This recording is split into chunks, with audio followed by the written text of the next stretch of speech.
my girlfriend taunted sharply. Oh wow. So now the big man wants to know where I was until 4 a.m. I stayed silent, just staring at her for a moment. Then I said in a cold tone, not anymore. What she didn't know was that I had already seen her location at her ex's house, and a little plan had already been set in motion. The locks had been changed before she even woke up that afternoon. I met Veronica 3 years ago at a rooftop party in downtown Austin. She had this laugh that carried across the entire space, loud and unapologetic. I remember thinking she was magnetic. By month 2, we'd moved in together.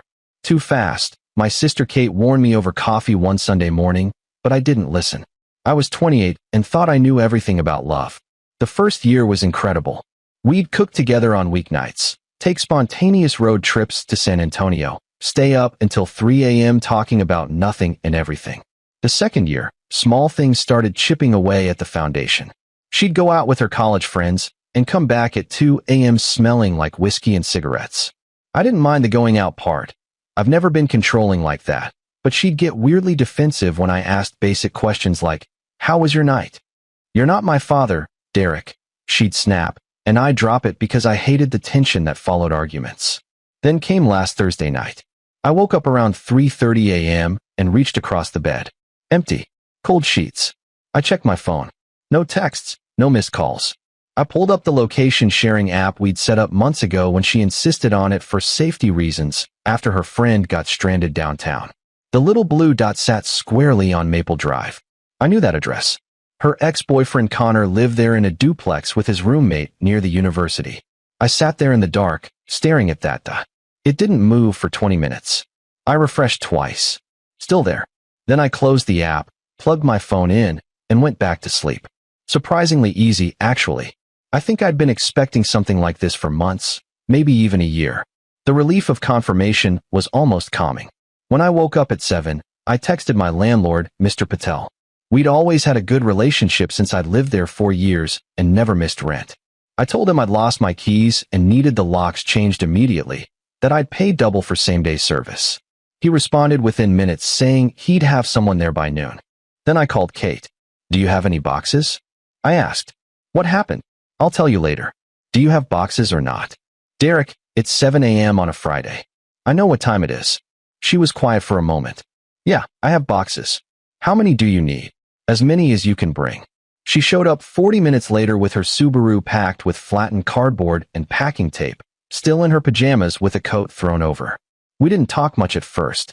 She helped me box up Veronica's clothes from the closet, her bathroom stuff that had taken over 2 entire shelves, her books that she never actually read, the ridiculous collection of scented candles she bought constantly but never burned. We worked methodically, room by room. "You want to tell me what happened?" Kate asked while taping up a box of shoes. "She spent the night at Connor's house." Kate stopped mid-tape. "Her ex Connor? That's the one. You're sure?" I showed her the location. She stared at it, then looked at me. "I'm sorry. Don't be." "I'm not."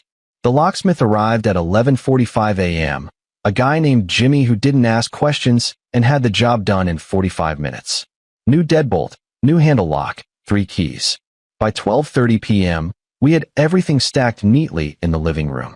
22 boxes total, labeled with black marker. Kate stood back, surveying our work. "You're really doing this?" "I really am." "Good. You want me to stay?" "No. I need to do this part alone." She hugged me tight. "Call me after, okay?" "I will." Veronica stumbled in around 2 p.m. wearing last night's black dress and smudged eyeliner. Her heels were in her hand. She froze when she saw the boxes stacked in the living room. "What the hell is this?" I was sitting on the couch with a coffee, still warm. "Your stuff." "Derek, what are you? Where were you last night?" Her face shifted immediately. I watched it happen in real time. Confusion to realization to defensive mode activated. I was at Lindsay's. We were having drinks and I crashed there because I didn't want to drive. "Try again." "Excuse me." I pulled out my phone and opened the location app. Turned the screen toward her. "You were at Connor's house until 4 a.m. The color drained from her face, then rushed back as anger. She actually laughed, this sharp bitter sound. "Oh wow. So now the big man wants to know where I was until 4 a.m. I set my phone down carefully on the coffee table.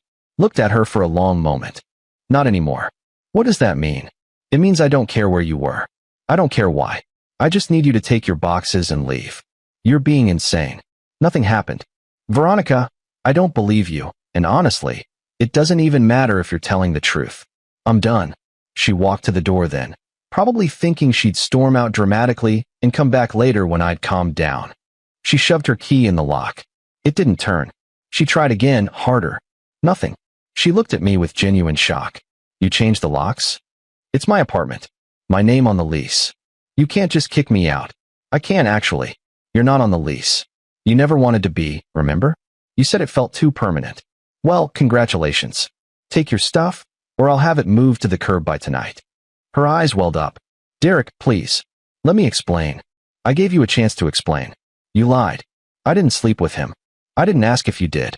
She stared at me like she was seeing a stranger. Maybe she was. I'd never been cold with her before, never shut down like this. So that's it. 3 years, and you're just throwing me out. You spent the night at your ex's house and lied about it.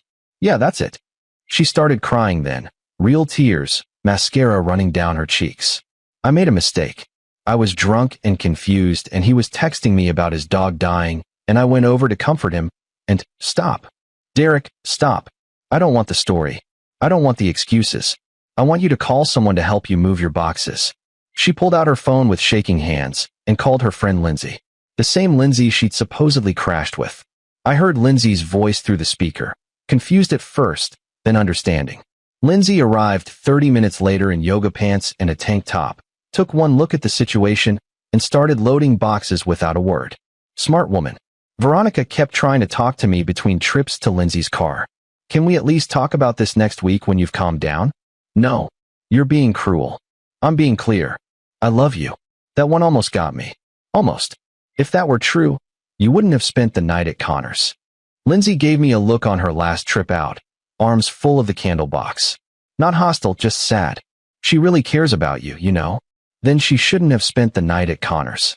Lindsay nodded slowly, shifting the box in her arms. Fair enough. When the door closed behind them, the apartment felt enormous and quiet. I sat there for maybe an hour, just staring at the wall where we used to have a photo of us from Cabo. I'd taken it down that morning. The nail hole was still visible. Kate called around 5. How'd it go? She's gone. You okay? Yeah, weirdly okay. That's probably shock. It'll hit you later. Maybe. You want to come over for dinner? Brian's making his lasagna. No, I think I need to just sit with this. Call me if you change your mind. Anytime, Derek. I mean it. I know. Thanks, Kate. Update 1 that weekend. Veronica texted me 47 times. I counted because I had nothing else to do. Most of it was apologies mixed with accusations that contradicted each other. You never trusted me anyway. Then 5 texts later, I should have known you'd overreact. Then, Connor means nothing to me. Followed by, why are you doing this? I responded once on Sunday night. Please stop contacting me. She didn't stop. Monday morning, Connor called me. I almost didn't answer, but curiosity won. Derek, man, I need to tell you something. I don't want to hear it. Just listen for 1 second. Nothing happened. She showed up drunk at like 1 a.m. crying about your relationship. She passed out on my couch. That's it. I didn't even know she was coming over. Why didn't she just tell me that? Silence on the other end. Exactly, I said. Because even if that's true, and I'm not saying I believe you, she knew how it looked. And she chose to lie instead of just being honest. She's a mess right now, dude.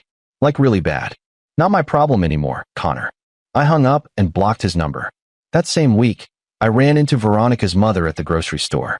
Patricia had always liked me, said I was the first boyfriend who treated her daughter right. She touched my arm in the produce section while I was testing avocados. Veronica told me what happened. I'm sorry, Derek. Thank you. She's staying with me for now. I think she realizes she made a terrible mistake. I picked up another avocado, squeezed it gently. I hope she figures things out. Is there any chance you two might? No, Patricia. I'm sorry, but no. She nodded, her eyes sad behind her glasses. You're a good man. I hope you know that. You deserve better than what she gave you. That almost broke me, standing there in the produce section with this woman who'd welcomed me into her home for 3 Thanksgivings. Update 2-3 weeks later, I was at a bar downtown with some co-workers celebrating a project completion when I saw Veronica walk in with Connor. They weren't holding hands or anything, but they were together, laughing about something. She saw me immediately. Her face went white. I turned back to my beer. She came over anyway. Of course she did. Derek, this isn't what it looks like. I didn't turn around. Veronica, you can do whatever you want. We're not together. I just don't want you to think. I don't think anything. I don't think about you at all. That was a lie, but it felt good to say. Her sharp intake of breath told me it landed. Connor appeared behind her, looking uncomfortable in a button-down that was too tight. Come on, V. Let's just go.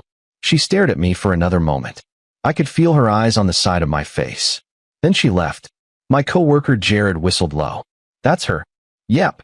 Dude, you dodged a bullet. I know. You're better off, man. Trust me. I know that too. 2 months after the breakup, I was doing fine. Better than fine, actually. I'd started running in the mornings before work, picked up my guitar again after 2 years of it collecting dust, went on a few dates through apps that went nowhere but weren't unpleasant.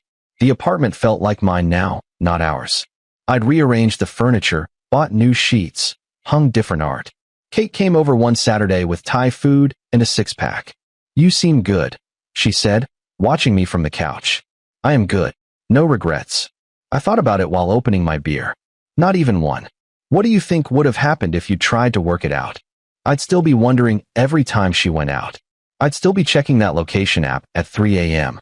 That's not a relationship. That's a prison I'd be building for myself.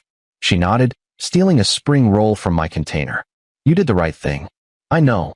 You sound sure. I am sure. For the first time in probably a year, I'm completely sure about something. The last time I heard about Veronica was 4 months post-breakup. A mutual friend, Daniel, mentioned she and Connor had gotten serious, moved in together even. Then imploded spectacularly after 2 months when he caught her texting someone else late at night. The irony wasn't lost on me. I didn't feel vindicated or satisfied. I just felt distant from it, like hearing about characters in a show I used to watch but stopped caring about. That night, I deleted her number from my phone completely. I should have done it months earlier, but there was something final about it that I hadn't been ready for. The last thread cut. Now I was. I slept better that night than I had in years. No part of me waiting for a text, a call, a knock on the door. No part of me wondering or worrying or checking. Just silence. And in that silence, something that felt a lot like peace. The next morning, I made coffee and sat on my balcony watching the sunrise over the buildings. My phone stayed in my pocket, face down on the table.